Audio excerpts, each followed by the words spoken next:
السلام علیکم ورحمۃ اللہ وبرکاتہ۔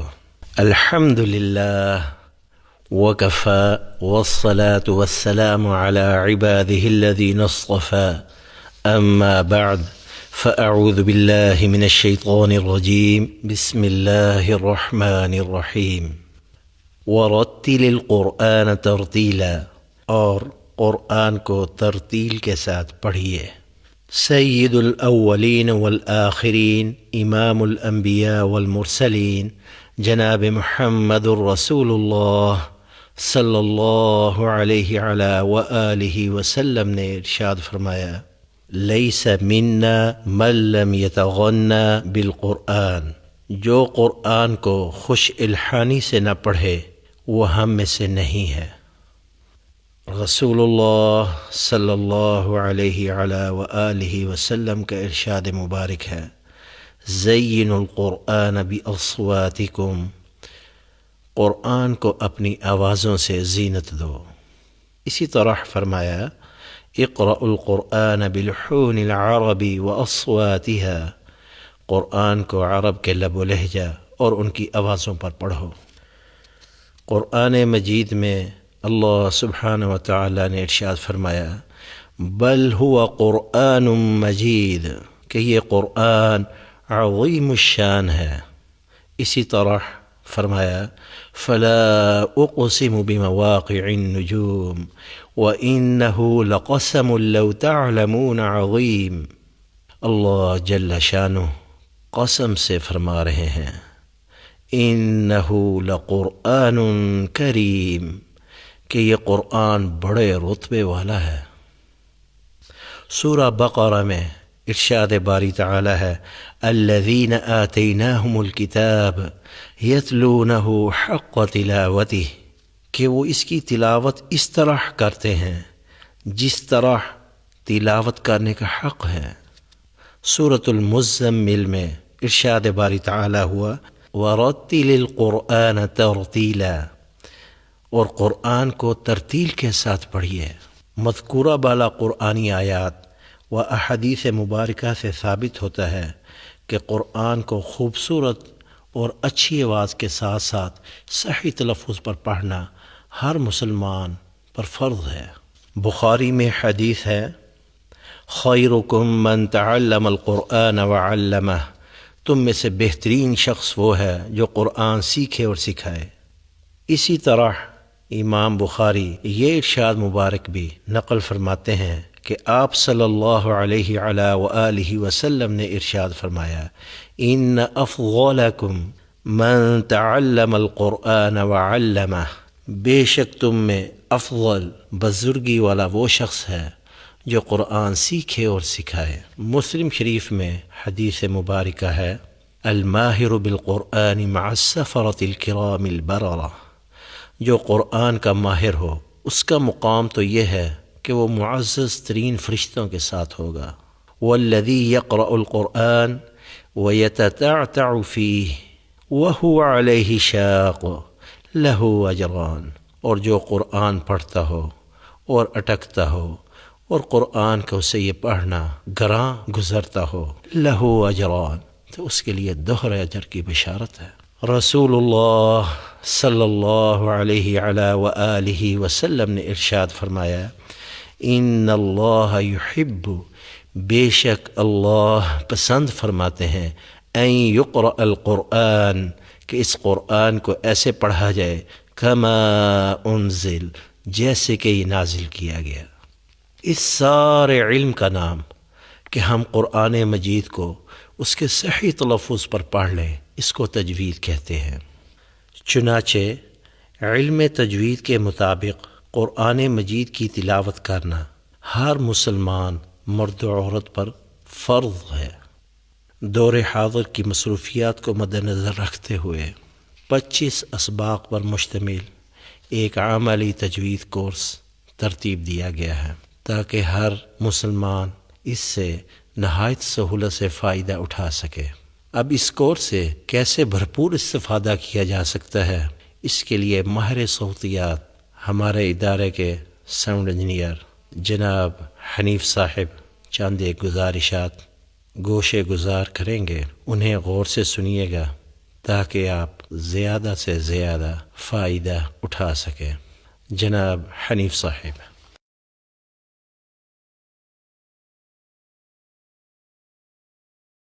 السلام علیکم ورحمۃ اللہ۔ میں انعام بھائی کا بے حد مشکور ہوں جنہوں نے مجھے اس کورس کی افادیت اور جملہ خصائص بیان کرنے کے لیے مدعو کیا۔ اس کورس کی خاص بات یہ ہے کہ اسے خصوصی طور پر پڑھنے والوں کی نفسیات کو مد نظر رکھتے ہوئے مرتب کیا گیا ہے۔ پہلی بات یہ ہے کہ یہ نہایت سادہ انداز میں پڑھائے گئے اسباق ہیں، جس کی وجہ سے پڑھنے والے کو اپنی دسترست سے باہر نہیں لگتے۔ بظاہر نہایت سادہ انداز میں پڑھائے گئے اسباق میں جن باتوں کا دھیان رکھا گیا ہے وہ یکے بعد دیگرے میں آپ کے گوش گزار کر دیتا ہوں۔ نمبر 1، قاری صاحب کی آواز میں کسی طرح کے ساؤنڈ ایفیکٹ یعنی ریورب یا ایکو کا استعمال نہیں کیا گیا، جس کی وجہ سے سننے والے کو زیادہ پریکٹیکل لگتا ہے، کیونکہ اگر ایکو یا ریورب آواز میں شامل ہو تو سننے والے کی آواز اس کے بالکل الٹ یعنی ڈرائی سنائی دیتی ہے۔ نمبر 2، الفاظ کے درمیان وقفے کا تعین انسانی فطرت کو سامنے رکھتے ہوئے کیا ہے، جس کا فائدہ یہ ہوگا کہ پڑھنے میں ایک ردم قائم ہوگا اور زیادہ سے زیادہ دیر تک پڑھنے میں دلچسپی قائم رہے گی۔ آواز کی پچ یا فریکوینسی کا انتخاب بہت ہی غور و فکر اور مختلف تجربات کے بعد کیا ہے تاکہ یہ اسباق کسی ایک عمر کے افراد کے لیے مخصوص ہو کر نہ رہ جائیں۔ لہٰذا یہ اسباق خواتین و حضرات اور بچوں کے لیے بھی یکساں مفید ہیں۔ یہ اسباق قاری صاحب کے پیچھے دہرانے کے لیے ملحوظ خاطر رہے کہ آپ نے قاری صاحب کی آواز، طرز اور کیفیت کی بھرپور اور پرجوش نقل اتارنی ہے، اور یہ نقطہ اس پوری گفتگو کا حاصل خلاصہ ہے۔ ان اسباق کی بار بار مشق سے آپ کے قرآن پڑھنے میں چند دنوں بعد ہی نکھار آنا شروع ہو جائے گا انشاءاللہ۔ یہ کورس ہمارے فیس بک اور یوٹیوب پر بھی دستیاب ہے۔ یوٹیوب پر ہر سبق کی سلائیڈ اور آواز کو بوقت ضرورت ریورس اور فارورڈ کیا جا سکتا ہے، جبکہ فیس بک پر مکمل سبق ویڈیو فارمیٹ میں موجود ہے۔ علاوہ ازیں قاری صاحب کے پڑھے ہوئے قرآن پر بھی کام مکمل ہو چکا ہے، جو جلد ہی دستیاب ہوگا۔ اس کے ساتھ ساتھ انعام بھائی کا آسان تجوید کورس بھی تیاری کے آخری مراحل میں ہے۔ آخر میں آپ تمام سننے اور پڑھنے والوں سے گزارش ہے کہ اس پوسٹ کو زیادہ سے زیادہ شیئر کریں تاکہ زیادہ سے زیادہ لوگوں کو درست تلفظ اور زیادہ دلچسپی کے ساتھ قرآن پڑھنا میسر آ سکے۔ آپ لوگوں کا بہت بہت شکریہ۔ الحمد لله الذي أنزل القرآن وأمرنا بترتيله وتجويده حيث قال ورتل القرآن ترتيلا، وجعل ذلك من أعظم عبادته، والصلاة والسلام على سيدنا ومولانا محمد الذي قال خيركم من تعلم القرآن وعلمه، فطوبى لمن يشتغل بالقرآن تعلما وتعليما، وعلى آله وأصحابه الذين حملوه فجودوه تجويدا، وبعد۔ سامعین محترم، السلام علیکم ورحمۃ اللہ وبرکاتہ۔ آج کی نشست میں ہم سبق نمبر 1 پڑھیں گے، جس میں تجوید و ترتیل کی اہمیت اور عملی تجوید کورس کی ضرورت کے بارے میں گفتگو کی جائے گی انشاءاللہ تعالی۔ تو اس سلسلے میں پہلی بات یہ ہے کہ قرآن مجید کی حیثیت قانون اور تاریخ کی عام کتابوں جیسی نہیں، جن سے اصل غرض صرف مسائل و واقعات ہوتے ہیں اور ان کے الفاظ کا ورد مقصود نہیں ہوتا، بلکہ یہ ایک مقدس کتاب ہے جس کی تلاوت عظیم اجر و ثواب کا باعث ہے۔ اس کے ایک حرف پڑھنے سے 10 نیکیاں ملتی ہیں، اٹکنے والوں کو مشقت کی وجہ سے دگنی نیکیاں عطا ہوتی ہیں۔ اور ماہر قرآن کو قیامت کے دن مقرر فرشتوں کی صف میں کھڑا کیا جائے گا۔ تلاوت قرآن کا بھرپور اجر و ثواب اس امر پر موقوف ہے کہ تلاوت پورے قواعد و ضوابط اور اصول و آداب کے ساتھ کی جائے۔ دوسری بات یہ ہے کہ اس مسئلہ میں دو رائے نہیں کہ قرآن مجید کی تلاوت نماز کا اہم رکن ہے، اور اس کی مجرد تلاوت بھی عبادت ہے، اور ہر عبادت کے لیے اصول و ضوابط اور مخصوص کیفیات ہوتی ہیں جن کو بجا لانے سے ہی عبادت قابل قبول ہوتی ہے۔ تیسری بات یہ ہے کہ جس طرح قرآن مجید کے معانی کا سیکھنا، سمجھنا اور اس کے احکام و حدود پر عمل کرنا ایک عبادت و فریضہ ہے، اسی طرح قرآن مجید کے الفاظ کا صحیح طور پر پڑھنا اور اس کے حروف کو ثابت شدہ طریقے کے مطابق ادا کرنا بھی لازم و فرض ہے۔ چوتھی بات یہ ہے کہ جس طرح قرآن فہمی کے لیے رسول اللہ صلی اللہ علیہ وسلم کے بیان کردہ معانی و مفاہیم ہی معتبر ہو سکتے ہیں، اسی طرح طریقہ تلاوت بھی وہی مقبول ہے جو آپ صلی اللہ علیہ وسلم تک متصل سند سے ثابت ہو۔ پانچویں بات یہ ہے کہ ملت اسلامیہ کا اتفاق ہے کہ جس طرح قرآن مجید اپنی عبارت میں متواتر ہے، اسی طرح وہ اپنی طرز ادا اور پڑھنے کے طریقے میں بھی متواتر ہے۔ قرآن مجید کی تلاوت کا انداز جو ناقلین کے تواتر سے ثابت ہے، وہ وہی ہے جس کو تجوید و ترتیل سے موسوم کیا جاتا ہے، کیونکہ تمام متواتر قراءات اسی طریقہ کے ساتھ ہم تک پہنچی ہیں۔ لہذا جس طرح قرآن کریم کے کلمات و حروف میں تبدیلی نہیں کی جا سکتی، اسی طرح اس کے پڑھنے کے انداز میں بھی تبدیلی کرنا جائز نہیں ہوگا۔ لیکن المیہ یہ ہے کہ عوام الناس تو کجا، اکثر پڑھے لکھے لوگ بھی قرآن حکیم کے الفاظ کو صحیح تلفظ کے ساتھ ادا کرنے سے گریزاں ہیں۔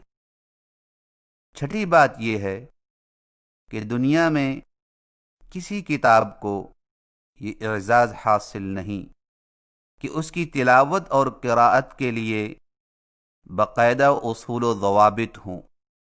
یہ طرہ امتیاز صرف اور صرف قرآن مجید کو حاصل ہے کہ اس کی تلاوت اور ادائیگی کے لیے مستقل ہدایات اور قواعد و ضوابط ہیں۔ انہی قواعد و ضوابط کا نام علم تجوید ہے۔ چنانچہ علم تجوید کے ذریعہ سے ہی قرآن مجید کے حرفوں کی ادائیگی اور ان کا اصلی تلفظ محفوظ ہے، اور اس علم کے ضروری قواعد و ضوابط جانے بغیر قرآن مجید کا تلفظ صحیح نہیں ہو سکتا۔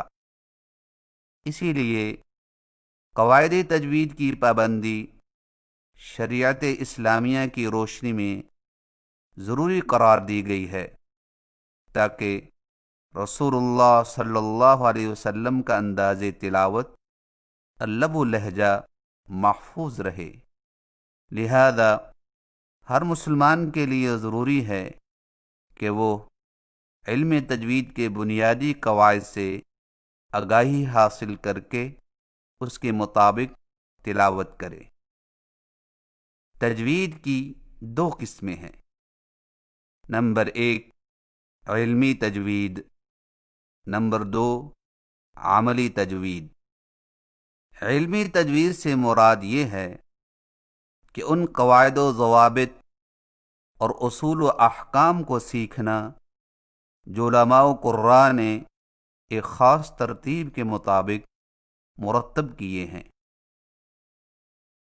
اور عملی تجوید سے مراد یہ ہے کہ قرآن مجید کی تلاوت قواعد تجوید کے مطابق اس طرح کرنا کہ الفاظ و کلمات ہر قسم کی کمی، زیادتی اور تبدیلی کی غلطی سے محفوظ ہوں۔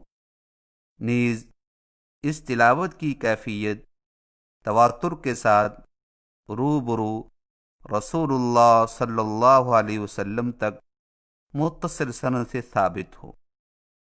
اور آج کل زیادہ زور علمی تجوید یعنی صرف قواعد تجوید کو یاد کروانے پر دیا جاتا ہے، اور عملی تجوید کو اکثر معلمین نظر انداز کر دیتے ہیں، حالانکہ عملی تجوید ہر مرد و زن کے لیے لازم و فرض ہے۔ اور اس عملی تجوید کے بارے میں لوگوں کی 3 قسمیں ہیں۔ پہلی قسم کے لوگ وہ ہیں جو انتہائی عمدہ طریقے سے اس پر عمل پیرا ہو کر اجر و ثواب سے مالا مال ہو رہے ہیں۔ دوسری قسم ان لوگوں کی ہے جو باوجود صلاحیت کے تجوید کو ترک کر کے بے عملی میں مبتلا ہیں۔ تیسری قسم کے لوگ وہ ہیں جو مجبور ہیں، یعنی جو محنت کے باوجود صحیح ادائیگی پر قادر نہیں ہوتے۔ جو شخص کلام الہی کو صحیح تلفظ کے موافق ادا کرنے کی قدرت تو رکھتا ہے، لیکن وہ خود ہی اور بے نیازی اور اپنے حفظ و ضبط پر اعتماد کرتے ہوئے کسی ایسے مستند عالم و قاری کی طرف رجوع کرنے کو اپنی توہین اور حد تک سمجھتا ہے، جو اسے قرآن مجید کے صحیح تلفظ سے آگاہ کرے، تو ایسا شخص بلا شبہ گنہگار ہے اور کتاب اللہ کے معاملے میں دیانتداری سے کام لینے والا نہیں ہے۔ لیکن جو شخص تجوید سیکھتا ہے اور صحیح پڑھنے کی کوشش بھی کرتا ہے، مگر زبان کے موٹا ہونے یا کسی اور وجہ سے صحیح نہیں پڑھ سکتا، تو ایسا شخص گنہگار نہیں، کیونکہ وہ مجبور ہے، اور حق تعالی کسی کو اس کی طاقت سے زیادہ مکلف نہیں بناتے۔ لیکن اس کے عذر کے بارے میں خود اس کا اپنا خیال معتبر نہ ہوگا، بلکہ کسی ماہر فن تجوید اور مستند شیخ کی گواہی ضروری ہوگی۔ چنانچہ اسی بنیادی ضرورت اور افادہ عام کے پیش نظر حروف مفردات اور ترتیل و تجوید کے بنیادی قواعد و ضوابط کی پہچان اور عملی مشق پر مشتمل ایک عام فہم اور بہت ہی آسان کورس بنام عملی تجوید کورس نہایت مختصر اور سادہ ترین انداز میں پیش کیا جا رہا ہے، تاکہ عامت الناس بھی قرآنی الفاظ کی صحیح ادائیگی کو نہایت آسانی کے ساتھ سمجھ سکیں۔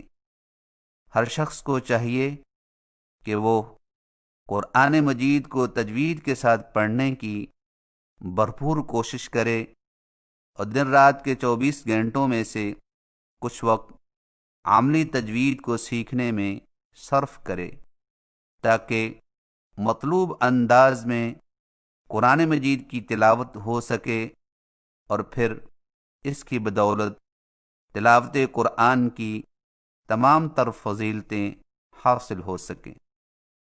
قرآن مجید کی تصحیح کے لیے صرف حروف کی صحیح ادائیگی کی پہچان کر لینا کافی نہیں، بلکہ ضروری ہے کہ زبان کے ذریعے مسلسل محنت کی جائے اور ماہر استاد کے منہ سے جو تلفظ حاصل ہو اس کو بار بار دہرایا جائے، جیسا کہ ایک کاتب مشق اور استاد کی رہنمائی سے کس طرح حروف کو عمدہ اور خوبصورت شکل میں لکھنے لگتا ہے، بس اسی طرح حروف کی ادائیگی کا معاملہ ہے کہ زبان کے ذریعہ مسلسل مشق کی جائے تو بفضلہ تعالی تھوڑے ہی وقت میں صحیح پڑھنے کی دولت میسر آ جائے گی۔ چونکہ یہ کورس عامت الناس کے لیے ترتیب دیا گیا ہے، اس لیے تجوید کے تفصیلی قواعد و ضوابط کو نظر انداز کرتے ہوئے زیادہ تر صحیح ادائیگی کو واضح کر کے مشق کروائی جائے گی تاکہ وہ قرآنی الفاظ کے صحیح تلفظ کو نہایت آسانی کے ساتھ سمجھ سکیں، کیونکہ یہ بات تجربہ سے ثابت ہے کہ اگر حروف و کلمات کو صرف صحیح تلفظ کے ساتھ پڑھا دیا جائے تو انشاءاللہ تعالی توقع سے بڑھ کر فائدہ ہوگا۔ سامعین محترم، یہ تھی چند گزارشات تجوید و ترتیل کی اہمیت اور عملی تجوید کورس کے حوالے سے۔ اور اب سورۃ العلق کی پہلی 5 آیات کی مشق کروائی جائے گی، اور مشق کا انداز اس طرح ہوگا کہ پہلی مرتبہ قرآنی الفاظ کو ٹھہر ٹھہر کر علیحدہ علیحدہ اور تجوید کے قواعد و ضوابط کے اہتمام کے ساتھ ادا کیا جائے گا تاکہ سننے والا آسانی کے ساتھ ہر لفظ کی صحیح ادائیگی کو سمجھ سکے اور پھر آسانی سے اپنا تلفظ بھی درست کر سکے، اور دوسری مرتبہ روانی کے ساتھ بھی مشق کروائی جائے گی انشاءاللہ تعالی۔ تو لیجیے سماعت فرمائیے۔ اعوذ باللہ من الشیطان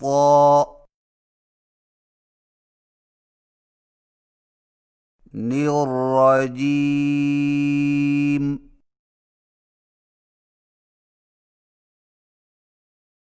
بسم اللہ الرحمن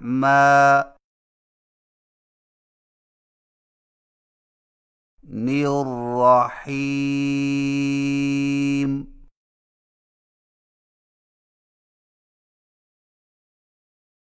اقرأ بسم ربک الذی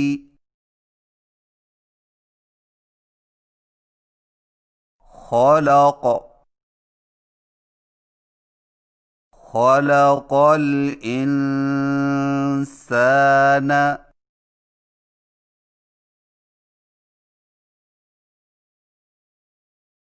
من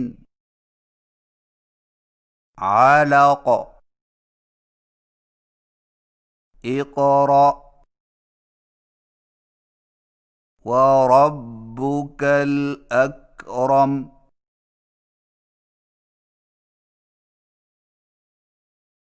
الذی علم بالقلم علم الانسان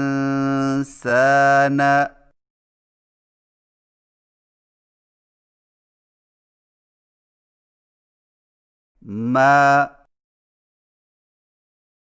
لم يعلم أعوذ بالله من الشيطان الرجيم.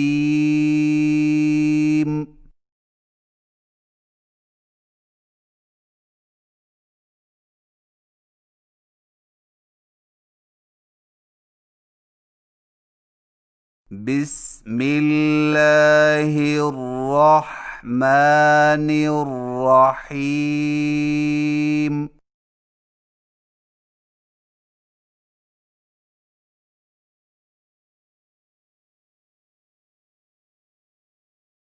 اقرأ باسم ربك الذي خلق.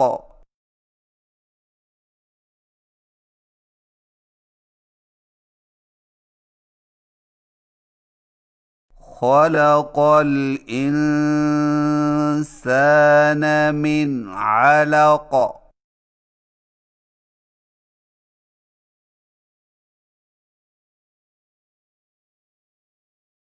اقرأ وربك الأكرم.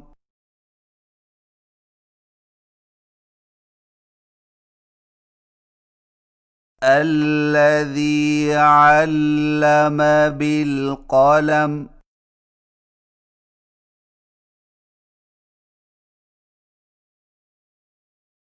علم الإنسان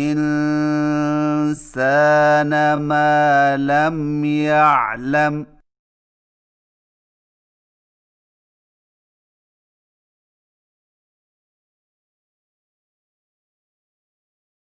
صدق اللہ العظیم.